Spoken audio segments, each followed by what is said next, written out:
Hello there. Welcome to the Saroy channel, wherever you are in the world. And so much love to each and every one of you. How are you doing? I do hope you're doing great. I'm doing fabulous. Thank you very much. Love you all so very much, and I'm so glad you've joined me for part 4 of our story tonight. And what a fantastic story it was. A young boy was so terrified. He was only 7 years old when 2 burglars broke into his house. His mother had always warned him about strange men. So he was terrified. He didn't know where to hide in the house from these horrible men. So he escaped out of the fire escape in his mother's bedroom. And he went and hid in the woods. And it was so dark in the woods he couldn't see where he was going. But a female Bigfoot rescued him and kept him safe. So that is a very exciting story.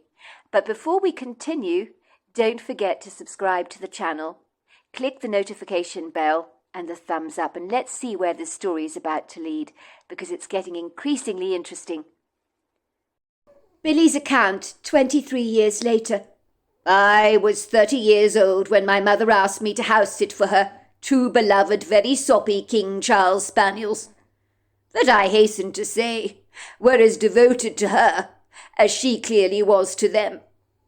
My mother took them with her everywhere she went, as if they were joined to her hip. My parents were now going abroad to Paris, England, Portugal, and Spain for a much-needed overseas holiday. I'm sure it was my father that finally persuaded my mother to come along on the trip, but my mother was reluctant to leave her beloved dogs behind. Understandably, given my mother's incredible devotion and commitment to those dogs, she did not want them to be taken care of by a complete stranger, so she recruited me for the job. She asked me to take 3 weeks off work and insisted on paying me very well to watch over her beloved dogs.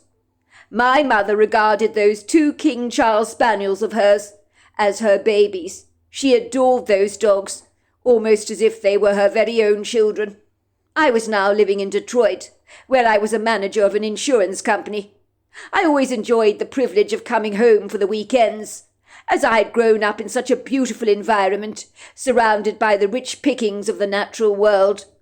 When I was in Detroit, I was always rather reminded of what I was missing when I was away from home, so I'd visit my parents regularly for the odd weekend. My mother took it very hard when I left home for good. She was so devoted to me, and for a long time she suffered from empty nest syndrome, which afflicted her very badly. She rarely did struggle to let me go, and made no secret of this fact. I had been her entire world. Her gynecologist described my birth all those years ago, when I was born, quite the miracle. It was more recently, about 2 years ago or so. My father decided to fix my mother's depression in a practical, pragmatic way, as her continuous low moods were causing him great disquiet. My father naturally loved the bones of my mother. He didn't know what he could do to bring a smile back to her face. I guess with me out of the way, and no longer the central focus of her life, she felt as if her life had completely lost all its purpose. My mother's flagging and rather wilting enthusiasm for everyday life had sunk to an all-time low. The meds the doctor had prescribed her failed to lift her out of her lugubrious melancholia and pessimistic outlook that seemed to drag my mother down into a muddy mire, almost like quicksand. One day my father returned home with 2 small, adorable bundles of fur in his arms. He had brought my mother 2 King Charles Spaniels, after learning about a good friend of his, whose spaniel had given birth to puppies. My mother called her 2 spaniels Pippa, the other Barker. It was the best thing my father could have ever done for my mother, bringing those dogs home. Her depression dissipated in almost seconds, and she fell head over heels in love with the dogs. I hasten to say she soon forgot about how grievously upset she was that I was no longer living at home, for she had 2 bundles of fluff to focus on. Pippa and Barker unabashedly filled the hole in my mother's life, Better than I could ever have done. My father was always saying that the day he brought those dogs home was the day that he got his wife back, and I believe that was true. I think the only regret he had was he hadn't thought of doing this a long time ago. In truth, I only had a cat growing up as a child, although we did get an old rescue dog called Pluto, who was so arthritic and very old. He only lived for about 3 years. "Sweetheart," my mother had said to me, "I know it's a big ask, and I shouldn't probably be asking you this, but I really need you to look after Pippa and Barker for me. Your father, you know what he's like. He's insistent we go abroad for a couple of weeks. Well, 3 weeks, actually, to be precise. We're going around Europe. I really don't want to go because of my babies. It's too awful for words, leaving them behind. But I can hardly take them with me, can I? I can't possibly have anyone else be trusted to care for them. Pippa is so particular, you know, about how she likes her chicken poached. And I know that Barker likes his steak rather on the rare side. If I tell someone else to do these things for my babies, they'll think I'm a silly old woman who's over the top. They'll probably eat the steak for themselves and go off and buy Pippa and Barker commercial dog food. The very idea gives me a panic attack. It's enough that I'm going away, leaving my dogs for 3 weeks, which is the hardest thing that I could possibly have to do. But then to see them not fed right, that would just break my heart. You may laugh that my mother fed her dogs like 2 human beings, with plenty of vegetables, quality meat, and certain grains. They had never eaten dog pellets a day in their lives, but their coats were so glossy, the vet even inquired on what they were eating. "Only the best," my mother would say. "Only the best for my dogs." "So you want me to take 3 weeks off work, Mum, and watch over the spaniels for you?" I asked her. "Oh, I'm so sorry, Billy. I really am. You know what your father's like. He told me asking you this favour was completely unreasonable, that I couldn't expect you to give up your job for 3 weeks on my behalf. But if you looked after them, it would mean the world to me, because I can't trust anybody else to do a good job, if you know what I mean." "Mum, of course I'll do it. You know me. I'll do anything for you. You've made so many sacrifices for me over the years. Besides, if the truth be told, it'll be fun coming back home for 3 weeks or so. Don't you worry.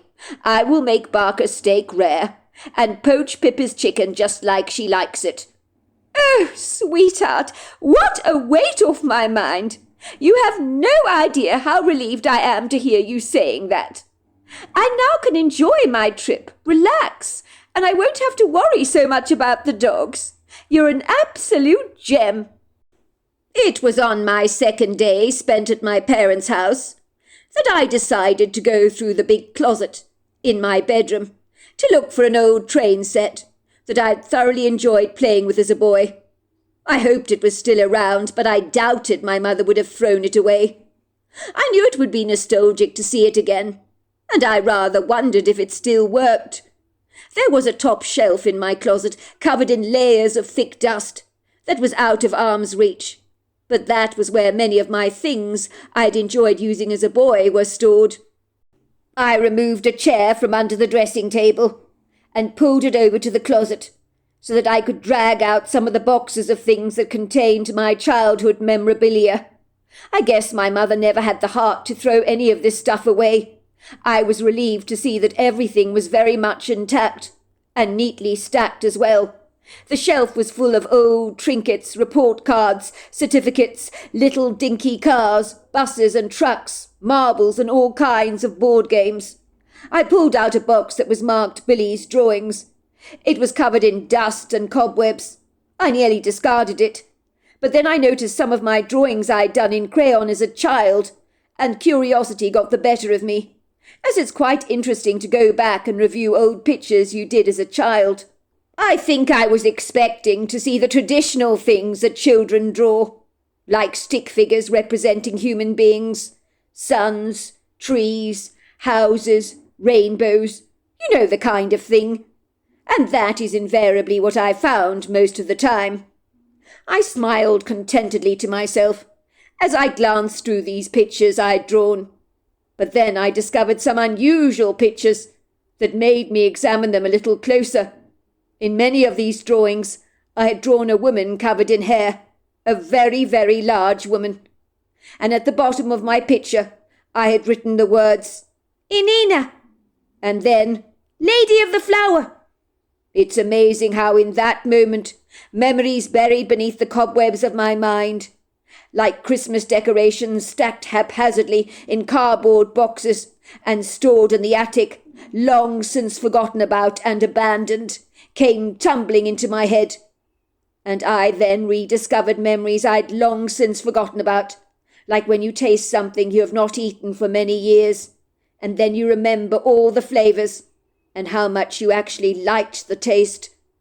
I stared in incredulous bemusement at the picture I had drawn as a boy.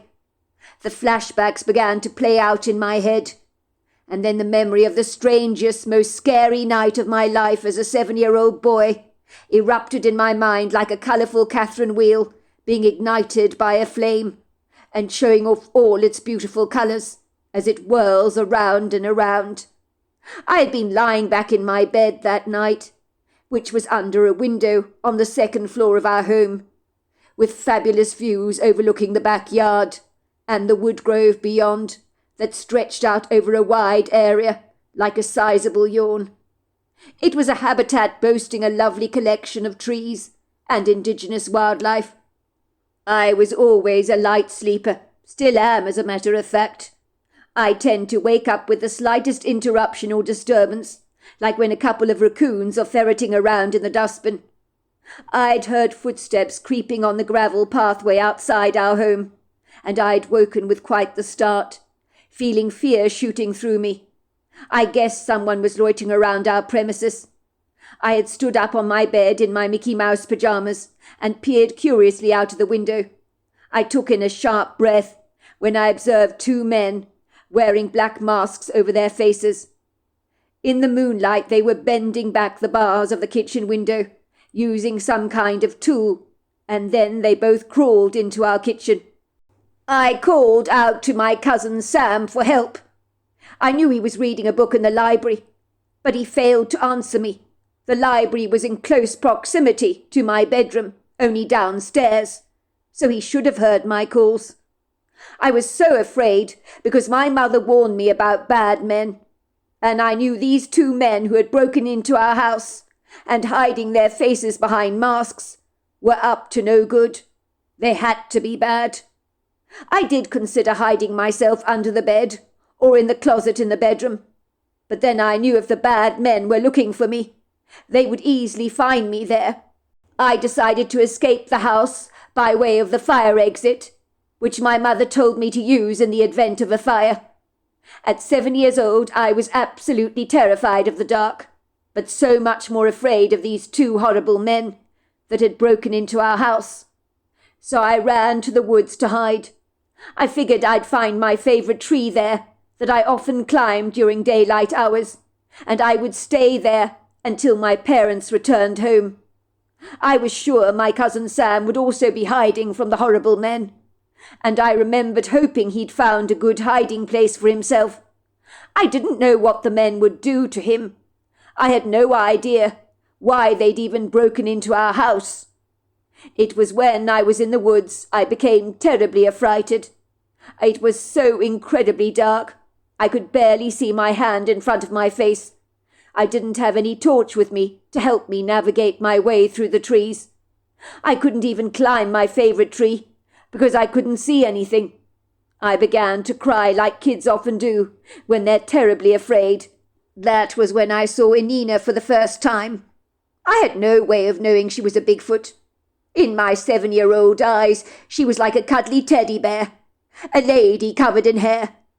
And I knew when I laid eyes on her that she was a friend and that I could trust her. I didn't have any preconceived ideas about her, but I trusted her at once. I don't know how I had a conversation with her, but I did, and she was as human as you or me. I was so happy to see her. She spoke to me in a strange, rather peculiar language, but I knew everything she was saying. She told me everything was going to be all right, and that I must not be scared, because she would look after me.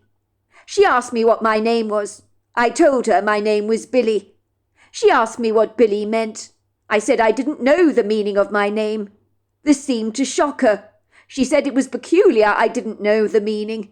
She said all names had energy, and these meanings were powerful, and what you called your child could ultimately affect their destiny. She told me her name was Anina, which means Lady of the Flower. My father called me Anina, because after I was born, he was so pleased he put a flower in my hand. My mother tried to take the flower away from me, but I wouldn't let her. I refused to let the flower go. I loved the flowers so much that my father kept bringing me a flower every day. He said to my mother, "She is the Lady of the Flower." Sometimes it takes a while for my kind to decide on a name, you see, for a child. It's a serious business for us, and the parents often look for signs from nature to give them a clue as to what to call the child. When Anina told me the story of how she acquired her name, I felt rather jealous and envious of her, and especially when I asked my mother what my name meant, and why she'd called me Billy. She said, "I don't know what your name means. I just called you Billy because I liked the name, that's all."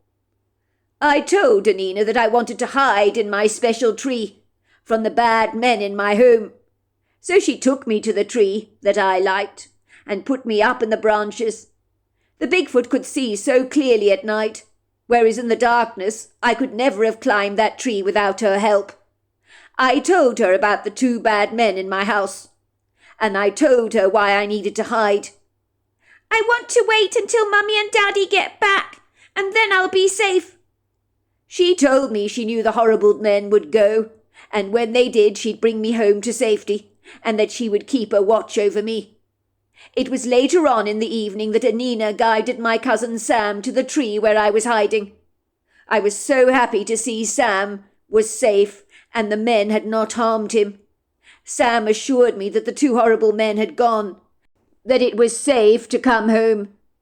Anina had taken such good care of me that night. She had made me feel safe, and I really warmed to her. When you're 7, you never judge people or animals that look different to you. You're completely accepting of them, as you are with any fairy tale character in a novel. I had made a special friend that night, and I certainly hoped I would see Anina again, but regretfully I never did.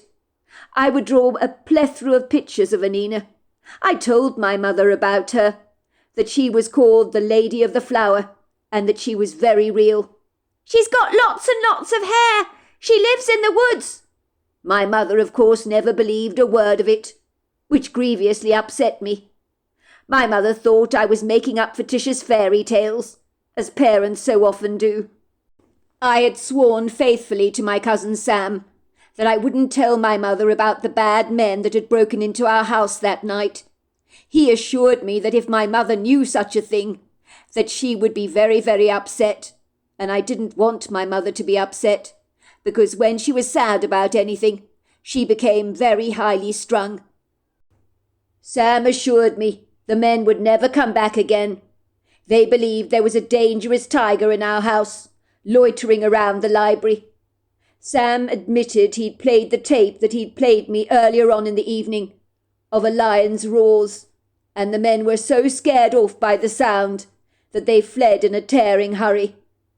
As I looked at the pictures I had drawn of Anina in crayon, I found myself becoming surprisingly quite emotional, as I recalled the night with a vivid clarity, when Anina had taken charge over me.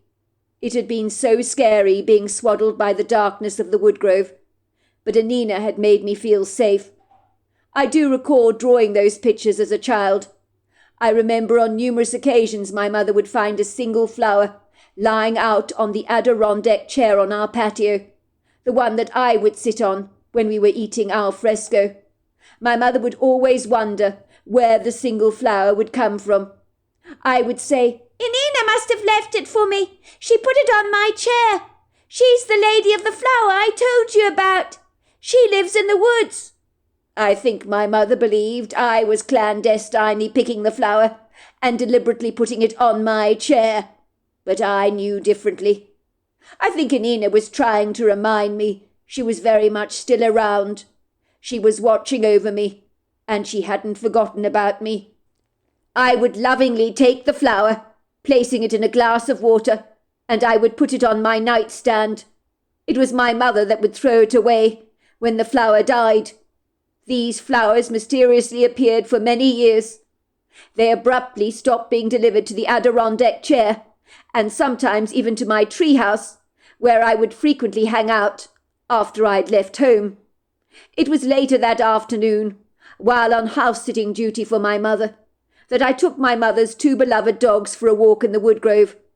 That was when I found myself thinking about Anina, and the drawings I'd drawn of her in crayon as a 7-year-old boy.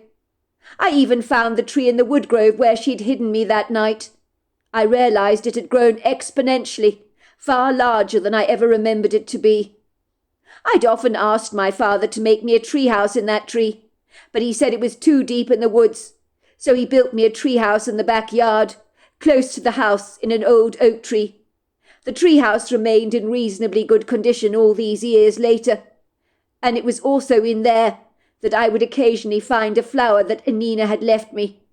So I believe over the years she had almost certainly been watching over me. I was wondering privately to myself what had become of Anina.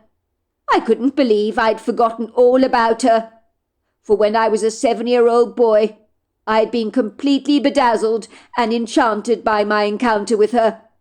Was she still alive, I wondered? Did she still reside in the woods? Was she long gone from our part of the world? Maybe she was living in another state and had moved far away from here. I was sure Bigfoots must travel over vast distances by foot, rather like the gypsies used to do in their caravans in the days of old. I do recall I never saw her again after that idiosyncratic encounter I had with her, but I do recall her saying to me that if I ever needed her, all I had to do was call out her name, and she would come at once. As you can imagine, my mother's 2 King Charles Spaniels were 2 lovable balls of energy that afternoon, barking excitedly as they tore through the woods, like 2 rockets in take-off. I'm sure they must be missing my mother while she was abroad. But the great thing about dogs, I've come to realize, is they're extremely resilient. They live in the moment. I was amused to watch both spaniels ebulliently shooting after a couple of rabbits who scuttled away hurriedly, diving into their burrows for cover. I could not help but have a bit of a chuckle at the dogs' expense, as they were so disappointed they couldn't catch those bundles of fluff that had disappeared into their burrows. The dogs were lifting their legs indiscriminately over the forest foliage to mark their territory. I was pretty certain there wasn't a single tree left in the grove that had not been anointed by their spray. My mother took them in the woods all the time, because she said they enjoyed running around to their heart's content, and it was great exercise for them. The woods were rarely beautiful on this unassuming spring afternoon.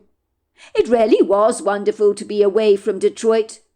I felt as if I was on holiday being back at my childhood home. It was all rather nostalgic for me. I enjoyed having the house to myself, and hanging around lackadaisically with my mother's dogs on home turf. The temperature was reasonably warm, but not warm enough for me to be wearing a short-sleeved t-shirt, I have to say. There was an eclectic mix of deciduous and evergreen trees in the woodgrove, some covered in splatterings of small new leaves, while others proudly boasted branches ablaze with pretty ethereal white blooms. Spring had announced her prompt arrival. It had always been my quintessential favourite time of the year. I was enjoying the sunbeams that meandered through the branches, and basking in the warmth they offered, as after a gruelling, rather oppressive winter, with days devoid of sunshine, I was appreciating spring like never before. The winding footpaths through the trees were rocky, covered with a nightmare of rooty appendages that I noticed had got progressively worse over the years. They seemed quite happy to spread their knotty tentacles all across the forest floor. But it was easy enough to navigate my way through the woods on this lovely afternoon, without falling victim to their insidious snares. It was as I was navigating my way through the grove that I thought to myself, why don't you call Anina? I mean, what harm can that do? I know it's been years, but why not just give it a shot? I mean, what have I got to lose? I told myself there was no way I would ever see Anina again. I was deluding myself if I thought that. Years had gone by. The Bigfoot was long gone by now, and for all I know she might not even be alive. And even if she was, what were the chances she would be hanging out in my parents' woodgrove after all these years? I was pretty sure Bigfoots were nomadic and followed their food sources, so they moved between states, where they remained elusive, which was the reason for their successful survival. I was sure Bigfoots must have a hard life, so anything could have happened to Anina. I thought to myself, what the hell? And I began to call out her name, just on the faint off chance that this hairy friend from my past might show her face to me again. And how I wished with all my heart that she would. Both of my mother's spaniels looked at me, as if I was completely off my rocker, and maybe I was. "Inina!" I called out. "Inina, are you there? It's me, Billy. Inina!" I was met with just the innocent, tuneful calls of the birdsong that was bright and cheery on this afternoon, but there was no sign of Anina. I felt rather foolish when I returned home, feeling disappointed that I hadn't encountered her, but I knew I was being ridiculous. I was 30 years old, for goodness sake. I hadn't seen Anina for many years. I'd even forgotten about her. And yet I felt like a kid who had been short-changed at the fair, because I'd been given the smallest cookie, and everybody else had walked away with cookies twice the size of mine, covered in all kinds of delicious treats. I told myself I was lucky to have ever met Anina, and I should be thankful for that. But I was so longing to see her again, once the memory of her had returned to me in the way that it did. That night I fell into a very deep, contented sleep, with both dogs in bed with me. They were burrowed under the covers, Barker resting his head over my feet. They were the perfect leg warmers, because although it was spring, the nights could be decidedly fresh. It was later on that night that both dogs suddenly jumped out of the covers and began to bark excitedly as they dashed over to the door of the bedroom, with tails wagging profusely. That was when I heard the strange banging sound. It was definitely coming from the front door. The rapping made me feel decidedly nervous. Who could be paying me a visit at this late hour of the night, I wondered. I opened the bedroom door very gingerly, while both dogs scooted ahead of me, charging like grease lightning down the staircase, through the passage, straight to the front door, with me following behind rather reluctantly. I had put on a dressing gown and slippers. The dogs continued to bark. They were scratching at the door frantically, very eager to get out. But I reprimanded them, telling them, Be quiet now. Hello, I called out. Is anybody there? But there was no answer. I knew someone had to have been rapping at the door. So I opened it very gingerly, taking care not to let the dogs escape. There was a soft breeze blowing on this moonlit night, and that was when I saw it. There on the front doorstep was a single flower. Inina, I thought, picking up the flower to study it closely. My heart flooded with warm feelings for her. There was no doubt in my mind the flower left on the front doorstep had come from Anina. She must have responded to my calls after all. Was she here, I wondered? I glanced towards the wood grove, eagerly scrutinizing the dark silhouettes of the tall, lofty trees. And then I saw her. Her yellow eyes were focused on me. I knew it was her. My heart pounded excitedly in my chest as she glided towards me. She was exactly as I remembered her. Tears came into my eyes as I saw her. She came up to me and patted me on the back very gently, and we embraced in what I would describe as a clinging kind of hug. She smelled of the woods, and her hair was soft, wavy, and warm. She spoke to me in her indigenous dialect, but I hasten to say I understood every single word. Hilakwi, haki salanatala, kolosopolashi, aki kwasana. You called me. I came. I was a long way away from here, so it took me a while to get here. I'm sorry for the delay. My, you have grown a lot since I last saw you. You're now a very handsome young man. You heard me? From a long way off? I asked incredulously. How could you have heard me call you? I heard it in my heart, she said, tapping her chest. When you thought of me, I heard you, and then you called my name in the woods, and I heard that too. What was it you wanted from me, Billy? Was it important? I flushed with embarrassment. I'm sorry that I called you, Anina. I just wanted to see if you were still around. I remember how good you were to me on that night, when I was so fearful as a 7-year-old boy. Kilatika kwasa, Billy, o kolopatila, isanaswa, kolomota. It's kind of you to think of me, Billy. I've often thought of you. You see, I haven't forgotten your name. Did you find out what it means from your mother? I shook my head sorrowfully. My mother doesn't know what it means, I said. I asked her why she called me Billy, but she said she liked the name. Inina shook her head sorrowfully. Kilatikasa kolopotolasika imanakila Billy olopoto. You don't call someone by a name because you like it. You choose the name that aligns with their energy and their life path. Don't you worry, I've got a good name for you, Billy, she said, her treacle-coloured eyes growing yellow with enthusiasm. You have? What is it? I asked. Kilatika Bagata. Bagata, I said. What does that mean? It means bravely innocent, because that's what you were, Billy. When I met you in the wood grove, when you ran away from home to hide in a dark place, that makes you a noble warrior. It's a great name for you. Now I must go. Be well, young man. She tapped me, turned around, and glided away.